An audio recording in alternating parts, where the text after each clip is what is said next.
तो देखिए, ये है क्लास 11th का भौतिक जगत वाला चैप्टर।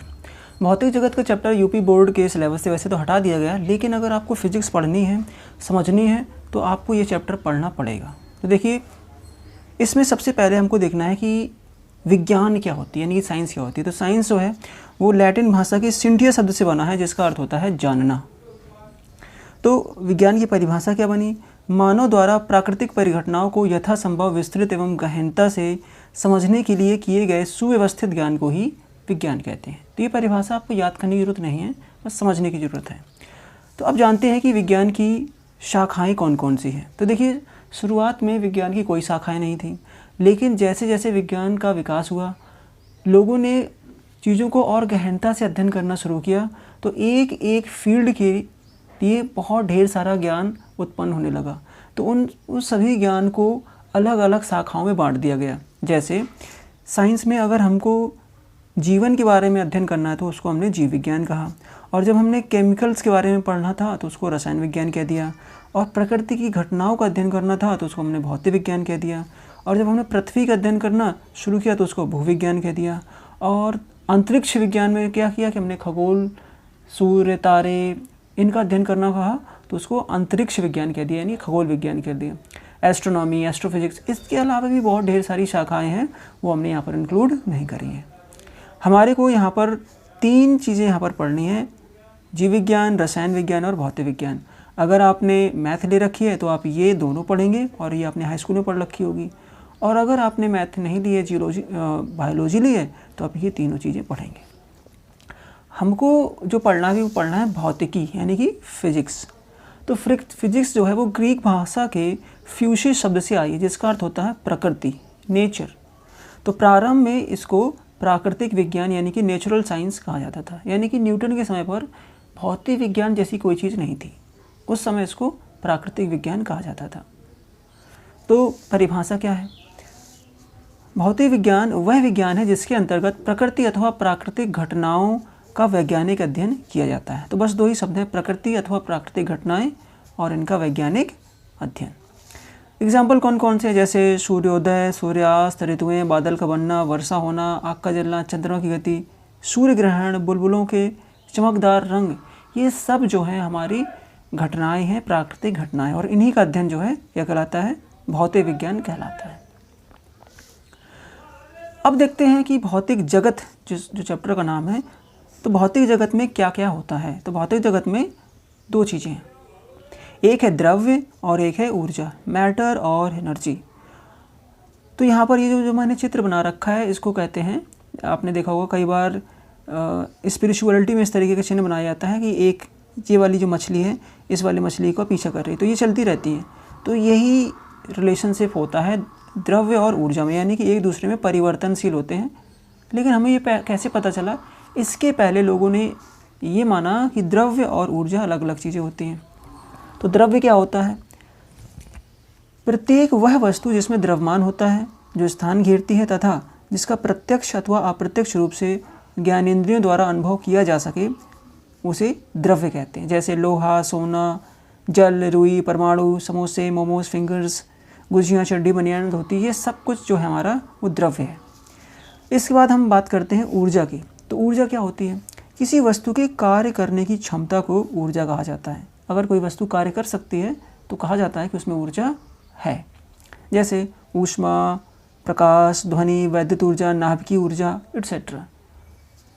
अब ये जो मैंने चित्र बनाया था कि एक दूसरे परिवर्तनशील है, जो स्पिरिचुअलिटी में दिखाया जाता है, तो उसकी इक्वेशन हम इससे उसको रिलेट कर सकते हैं। आइंस्टीन ने कहा कि द्रव्य और ऊर्जाएं अलग अलग चीज़ें नहीं बल्कि एक ही चीज़ के डिफरेंट मैनिफेस्टेशन है, और इसको हम E=mc² से प्राप्त कर सकते हैं।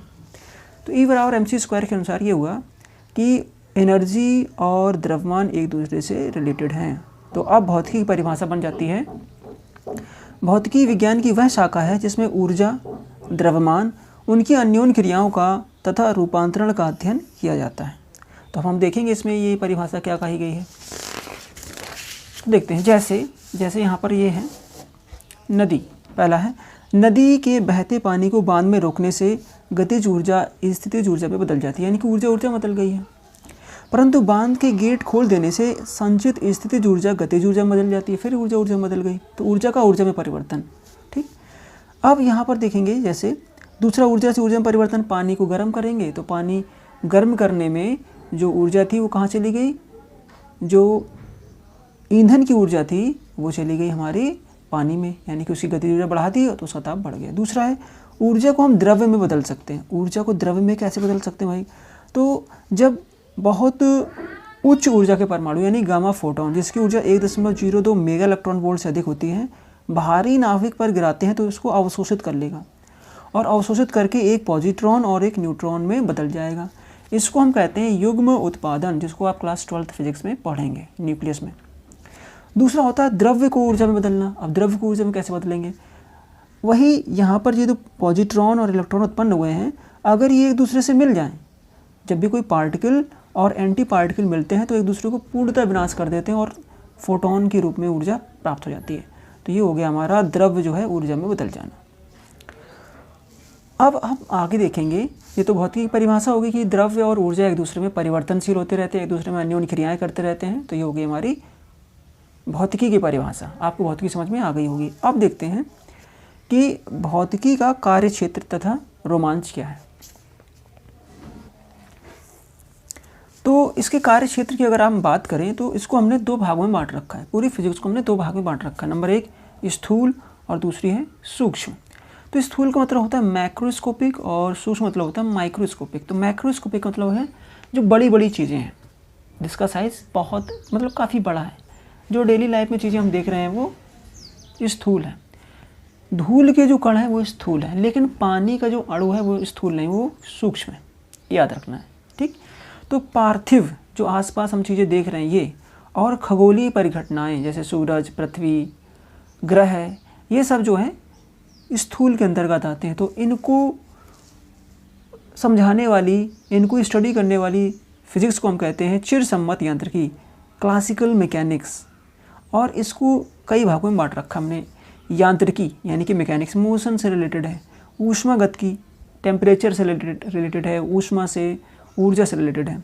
प्रकाश की, प्रकाश का अध्ययन कहते हैं तो उसको ऑप्टिक्स कहेंगे। और ओसिलेशन और वेव्स हो रहे हैं यानी कि तरंगों को हम कहते हैं दोलन तथा तरंगे। और अगर आवेश से रिलेटेड कोई चीज़ होती है उसको वैद्युत गतिकी कहते हैं। फिर हमने जो है सूक्ष्म में जब हम चले गए यानी कि अणु और परमाणु और सब एटॉमिक पार्टिकल तक चले गए तो उनको हम स्टडी करते हैं क्वांटम मैकेनिक्स के द्वारा। ये बिल्कुल नई विज्ञान है जिसकी खोज आज से लगभग 100 साल पहले ही हो पाई है। तो ये सारी चीज़ें होंगी हमारी इस भौतिकी का कार्य क्षेत्र और रोमांच।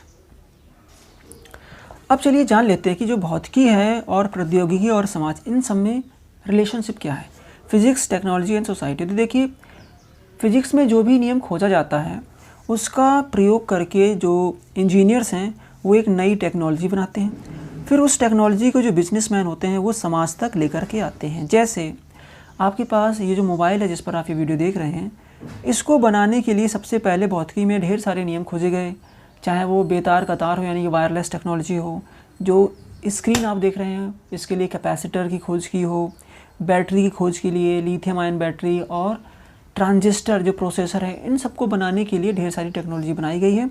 फिर इसको टेक्नोलॉजी के रूप में कन्वर्ट कर दिया गया और एक मोबाइल बनाया गया, और फिर इसको बिजनेसमैन समाज तक लाते हैं, इसको बेचते हैं, और इस तरीके से समाज को ये बदल देता है। आज का जो युग है वो कंप्यूटर का युग है, मोबाइल का युग है। इसके बिना हम अपने इस आधुनिक समाज की कल्पना नहीं कर सकते हैं बच्चों। तो देखिए भौतिकी के जो शुरुआत में कुछ नियम दिए गए थे, लीवर निकाय, लीवर सिस्टम, पुली सिस्टम जैसे कहते हैं, तो इससे मशीनों का डिज़ाइन जो है बहुत ही उत्तम हो गया। तरल बहाव, हमने फ्लूइड फ्लो पढ़ा तो इससे वायुयान की खोज हो गई। फिर हमने अर्धचालक पढ़े, सेमीकंडक्टर पढ़ा, और इससे संधि diode, transistor, mobile processor, computer ये बने। फिर हमने नाभिकीय विखंडन को पढ़ा तो नाभिकीय भट्टी बनी और परमाणु बम बने, यानी कि हमने जब एटम को समझ लिया तो ये चीज़ें बन गई। फिर हमने नाभिकीय संलयन को पढ़ा तो हाइड्रोजन बम बना, और हमें सूर्य की ऊर्जा का स्रोत पता चला, सूर्य ऊर्जा। ठीक है, सूर्य के अंदर जो ऊर्जा है कैसे उत्पन्न हो रही है, वो नाभिकीय संलयन से हो रही है।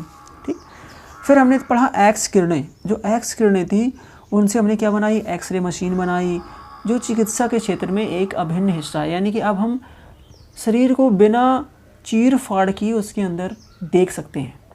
ठीक, ऐसे ही हमने लेज़र सिद्धांत की खोज की, लेज़र की खोज की तो इससे हमने कैंसर का इलाज किया, पथरी का उपचार किया। ऑप्टिकल फाइबर के द्वारा हमने कम्युनिकेशन सिस्टम यानी कि पूरा इंटरनेट जो है वो ऑप्टिकल फाइबर में दौड़ रही लेज़र लाइट के द्वारा ही संभव है। यानी कि जो वीडियो आप तक ये पहुंच रहा है वो डेटा सेंटर से लेज़र के द्वारा ही आप तक पहुंचाया गया है। तो ये है टेक्नोलॉजी और फिजिक्स का रिलेशनशिप और कैसे समाज बदल जाता है। वही चीज़ यहाँ पर भी बताई गई है कि जो भौतिकी और समाज है, अब भौतिकी का यूज़ समाज गुड पर्पज़ के लिए कर सकता है और बैड पर्पज़ के लिए कर सकता है। गुड पर्पज़ के लिए हमने स्टीम इंजन बना लिए तो यातायात का सिस्टम चेंज हो गया, हमारी कनेक्टिविटी बढ़ गई। रेडियो बना लिया, दूरसंचार बदल गया। Ultrasound, ECG, CT scan, x ray, इससे हमारा जो रोगों के लिए जो उपचार के लिए जो चाहिए थी चीज़ें, उसने मेडिकल फील्ड को पूरी तरीके से बदल दिया। यानी कि अब हम ज़्यादा अच्छे से अपना उपचार कर सकते हैं। लेकिन जब हम इसका बैड तरीके से इस्तेमाल करते हैं तो हम पाते हैं कि हमने एटॉमिक बॉम्ब बना दिए, हिरोशिमा और नागासाकी को खाक कर दिया। डिफॉरेस्टेशन करते हैं, जंगलों को काट डालते हैं नई नई टेक्नोलॉजी के द्वारा और बहुत ढेर सारा पोल्यूशन उत्पन्न करते हैं, समुद्रों को, नदियों को गंदा कर देते हैं। तो ये बैड यूज़ है, हमको इससे बचना है। अब देखिए, ये ढेर सारी जो खोजी हुई है, मेरा ये एक आइडिया है कि आगे आने वाले समय में मैं इनकी स्टोरीज आप तक लाया करूँगा। अगर आपको ये स्टोरीज चाहिए कि रेडियो की खोज कैसे हुई थी, एक्स किरण की खोज कैसे हुई थी, इनके पीछे की हिस्ट्री क्या है, अगर चाहिए तो आप कमेंट में मेरे को बता सकते हैं। अब देखिए, थोड़ा सा हम जान लेते हैं कि जो प्रकृति है जिसका हमें अध्ययन करना, उसमें मेनली हो क्या रहा है। अगर हम अपनी प्रकृति का अध्ययन करेंगे तो हम पाएंगे कि उसमें 4 मुख्य बल हैं। ये जो ब्रह्मांड हमको दिख रहा है, स्थायी दिख रहा है, इसमें द्रव्य दिख रहा है, तो इसमें 4 मूल बल हैं। तो सबसे पहला जो मूल बल है जो हम डेली लाइफ एक्सपीरियंस करते हैं वो है गुरुत्वीय बल, यानी कि ग्रेविटेशनल फोर्स। हम पृथ्वी से चिपके हुए हैं, क्यों? गुरुत्वाकर्षण बल के कारण। तो ये हमेशा आकर्षण प्रकृति का बल होता है और इसका जो सूत्र होता है वो न्यूटन ने दिया था, F=G m1m2/r²। और इसमें अगर आप आगे जो फिजिक्स पढ़ेंगे आगे MSc में, तो आप पाएंगे जो एक्सचेंज पार्टिकल होता है वो ग्रेविटॉन है और ये प्रपोज्ड किया गया है, यानी कि इसको अभी प्रयोगशाला में कंफर्म नहीं करा गया है। और ये कैसा फोर्स है? लॉन्ग रेंज फोर्स है। तभी हम देखते हैं कि सूर्य और पृथ्वी, सूर्य और प्लूटो इतनी दूरी पर हैं, बिलियंस ऑफ किलोमीटर हैं, लेकिन तब भी इनके बीच में बल लग रहा है। दूसरा बल जो है, जो बहुत इंपॉर्टेंट है, वो विद्युत चुंबकीय बल है। तो पूरी की पूरी जो केमिस्ट्री है वो विद्युत चुंबकीय बल है। हम और आप सभी लोग अभी फर्श पर बैठे हो सकते हैं, कुर्सी पर बैठे हो सकते हैं, तो आप कुर्सी में धंस क्यों नहीं जाते? क्यों? क्योंकि आपके शरीर और कुर्सी के बीच में विद्युत चुंबकीय बल लग रहा है। इस बल के कारण जो इलेक्ट्रॉन है आप पर रिपल्सिव फोर्स लगा रहे हैं। ठीक, तो ये क्या होता है? 2 आवेशों के बीच लगता है। ये हमेशा ये आकर्षण और प्रतिकर्षण दोनों प्रकृति का हो सकता है। तो अगर प्लस प्लस है या माइनस माइनस है आवेश तो प्रतिकर्षण लगेगा, और प्लस माइनस है तो आकर्षण लगेगा।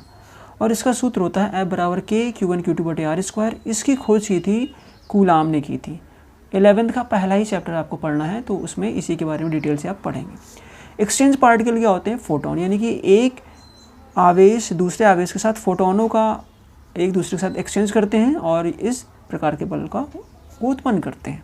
ठीक, तो ये दोनों बल तो हम डेली लाइफ में देखते हैं। लेकिन जो तीसरा बल होता है प्रबल नाभिकीय बल, इसको हम डेली लाइफ में नहीं देखते हैं, क्योंकि ये परमाणु के नाभिक के अंदर लगता है और ये बहुत ही शॉर्ट रेंज होता है और केवल न्यूक्लियस के अंदर, जिसका साइज होता है 10⁻⁻15 मीटर, इतनी कोटि में ही ये कार्यशील होता है और ये हमेशा अट्रैक्टिव होता है। और ये जो होता है विद्युत चुंबकीय बल से 100 गुना ज़्यादा शक्तिशाली होता है। इसमें एक्सचेंज जो होते हैं वो मेसॉन्स होते हैं। इसका कोई भी एग्जैक्ट फार्मूला अभी तक नहीं खोजा गया है। कुछ एम्पिरिकल फार्मूलेज हैं, तो उसके बारे में आपको कंसर्न होने की ज़रूरत नहीं है। तीसरा बल है क्षीण नाभिकीय बल। ये भी वेरी शॉर्ट रेंज फोर्स होते हैं और न्यूक्लियस के अंदर ही कार्यशील होते हैं और डिके के समय कार्य करते हैं और मूल कणों के बीच ये लगता है और एक्सचेंज फोर्सेस में बोसॉन होता है। अब आप सोचेंगे, जब नाभिक के अंदर ये भी लग रहा है, नाभिक के अंदर ये भी लग रहा है, तो ये हमेशा क्यों नहीं लग रहा है? क्योंकि कुछ चीज़ होती है जैसे हेड्रॉन और लेप्टॉन, तो इस आधार पर हमने इन बलों को लगा रखा है। तो ये जो बल होते हैं ये केवल हेड्रॉन के अंदर लगते हैं और ये वाले जो बल होते हैं वो लेप्टॉन्स के अंदर लगते हैं। ये एडवांस चीज़ है, BSc और MSc में आप पढ़ेंगे, अगर आप करेंगे और नहीं पढ़ेंगे तो कोई बात नहीं है, ठीक। तो ये 4 बल आपको देखने हैं। अब इनमें से ये जो 2 बल हैं इनको तो यूनिफाइड करा जा चुका है, तो मेन जो बल हमारे पास बचे वो 3 ही हैं, 1, 2 और 3। तो थ्योरी ऑफ एवरीथिंग का नाम आपने सुना होगा, अगर नहीं सुना है तो आप यूट्यूब पे सर्च कर सकते हैं कि थ्योरी ऑफ एवरीथिंग क्या है। तो थ्योरी ऑफ एवरीथिंग कुछ नहीं है, आइंस्टीन ने ये प्रयास किया था कि इन सभी बलों को एक ही फॉर्मूले में बांध दिया जाए, तो वही हमारी थ्योरी ऑफ एवरीथिंग होगी। यानी कि किसी एक फॉर्मूले से चारों प्रकार के इंटरेक्शन यानी कि बलों को एक्सप्लेन कर दो, तो वही होगी हमारी थ्योरी ऑफ एवरीथिंग। अभी तक ऐसा नहीं खोजा गया है, हो सकता है कि फ्यूचर में आप इसको खोज दें, तो आपके लिए शुभकामनाएं। चलिए अब हम आगे देखते हैं कि भौतिक नियमों की प्रकृति कैसी होती है। तो जो भी हम भौतिक नियम भौतिक जगत में देखते हैं उनकी कुछ प्रकृति होती है। तो देखिए, प्रकृति में विभिन्न भौतिक प्रक्रम विभिन्न प्रकार के बलों से नियंत्रित होते हैं। कौन कौन से? यही 4 बल हैं, इन्हीं से नियंत्रित होते हैं। कुछ राशियाँ कुछ शर्तों के अंतर्गत संरक्षित रहती हैं, यानी कि नियत रहती हैं, और उनमें कुछ शर्तें भी होनी चाहिए। जैसे तो संरक्षण नियम वह है जो यह प्रदर्शित करे कि कौन सी भौतिक राशि किस शर्त के अंतर्गत संरक्षित है, यानी कि नियत है। जैसे नंबर 1 है ऊर्जा संरक्षण, तो नंबर 1 है यांत्रिक ऊर्जा और दूसरा है कुल ऊर्जा।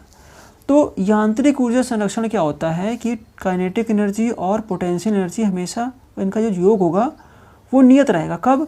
जब जो बल लग रहा है संरक्षी बल होता है।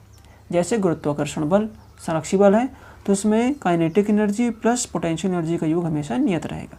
ये वर्क एनर्जी पावर में हम पढ़ेंगे, ठीक। अगला है आपका कुल ऊर्जा। तो कुल ऊर्जा हमेशा नियत रहती है। पूरे ब्रह्मांड में कोई भी कार्य हो रहा है वो संरक्षी हो सकता है, असंरक्षी हो सकता है, उससे कोई लेना देना नहीं है। उसके लिए कुल ऊर्जा जो होगी वो हमेशा नियत रहेगी, ठीक। तो क्या देखना, हमें शर्त पता होनी चाहिए कि संरक्षण तो लग रहा है लेकिन शर्त क्या है। यहाँ पर शर्त थी संरक्षी और यहाँ पर संरक्षी और असंरक्षी दोनों के लिए। रेखीय संवेग संरक्षण, अगर किसी निकाय पर लगने वाला कुल बाह्य बल 0 हो तो निकाय का रेखीय संवेग नियत रहता है। ऐसे कोणीय संवेग में अगर कुल बाह्य बल आघूर्ण नियत हो किसी निकाय पर, तो उसका जो है कोणीय संवेग कुल कोणीय संवेग नियत रहेगा। और इस ब्रह्मांड की कुल ऊर्जा और कुल द्रव्यमान एक दूसरे में परिवर्तित होते रहते हैं, यानी कि ना तो ऊर्जा कभी भी नष्ट नहीं होती, वो एक दूसरे में परिवर्तनशील होती है। फिर हम देखते हैं आवेश संरक्षण के नियम। तो इस ब्रह्मांड का जो आवेश वो शून्य है, तो ना तो आवेश आप उत्पन्न कर सकते हैं ना नष्ट कर सकते हैं। अगर कहीं पर आपने प्लस Q आवेश उत्पन्न किया है तो उतनी ही मात्रा में कहीं ना कहीं ब्रह्मांड में माइनस Q आवेश भी जरूर उत्पन्न होगा, ताकि दोनों का योगफल 0 रहे। अब ये जो संरक्षण नियम है कहाँ से आ रहा है? तो इसके लिए एमी नोदर ने एक थ्योरम दी थी। ये एक बहुत ही प्रभावशाली बहुत ही शक्तिशाली थ्योरम है जिस पर मॉडर्न साइंस टिकी हुई है, ठीक। तो ने ये बताया कि सममिति व संरक्षण के नियम के संबंध में एक नियम दिया था, जिसके अनुसार जो कोई भी संरक्षण नियम है वो किसी न किसी सममिति यानी कि सिमेट्री के द्वारा ही उत्पन्न होता है। जैसे समय में अगर सिमेट्री है तो ऊर्जा संरक्षण हो जाएगा, अगर दिक् स्थान में सममिति है तो रेखीय संवेग संरक्षण रहेगा, और अगर दिक् स्थान का कोणीय स्थानांतरण हमारा जो है वो संरक्षित है तो कोणीय संवेग संरक्षित रहेगा। हो सकता है कि आपको ये चीज़ें समझ में ना आई हो, तो कोई दिक्कत नहीं, ये आपको सिर्फ एक बार सुन लेना था।